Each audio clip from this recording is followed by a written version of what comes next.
جو شخص دنیا کی آسودگی کا خواہش مند ہو تو ہم اس میں سے جسے چاہتے ہیں اور جتنا چاہتے ہیں جلد دے دیتے ہیں، پھر اس کے لیے جہنم کو ٹھکانہ مقرر کر رکھا ہے جس میں وہ نفرین سن کر اور درگاہ الہی سے راندہ ہو کر داخل ہوگا۔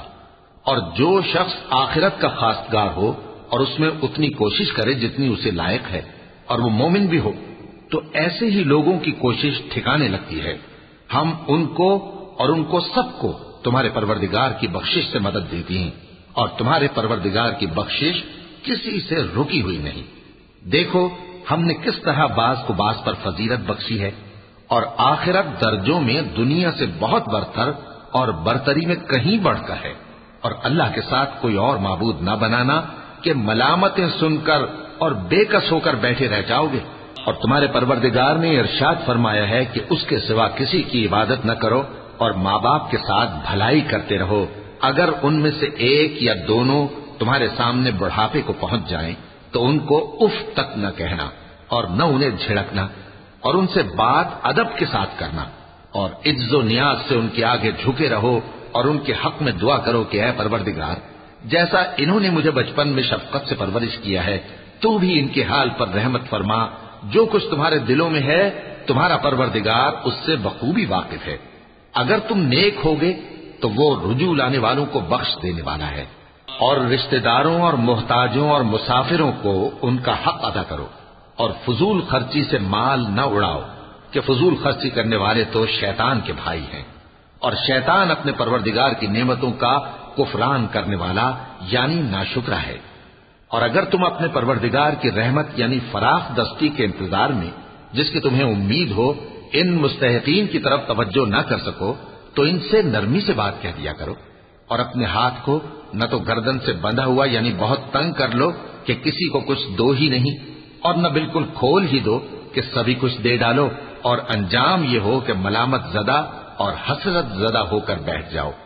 بے شک تمہارا پروردگار جس کی روزی چاہتا ہے فراخ کر دیتا ہے، اور جس کی روزی چاہتا ہے تنگ کر دیتا ہے۔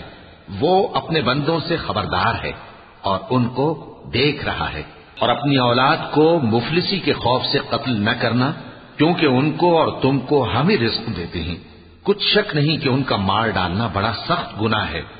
اور زنا کے پاس بھی نہ جانا کہ وہ بے حیائی ہے اور بری راہ ہے۔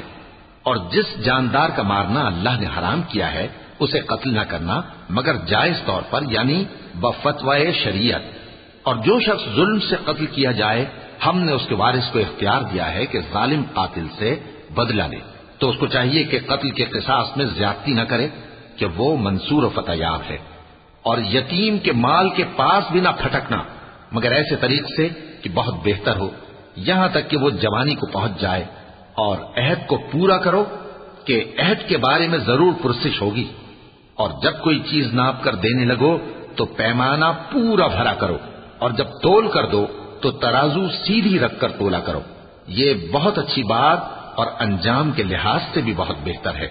اور اے بندے، جس چیز کا تجھے علم نہیں اس کے پیچھے نہ پڑ کہ کان اور آنکھ اور دل ان سب اعضاء کے بارے میں ضرور باز پرس ہوگی۔ اور زمین پر اکڑ کر اور تن کر مت چل کہ تو زمین کو پھاڑ تو نہیں ڈالے گا اور نہ لمبا ہو کر پہاڑوں کی چوٹی تک پہنچ جائے گا۔ ان سب عادتوں کی برائی تیرے پروردگار کے نزدیک بہت ناپسند ہے۔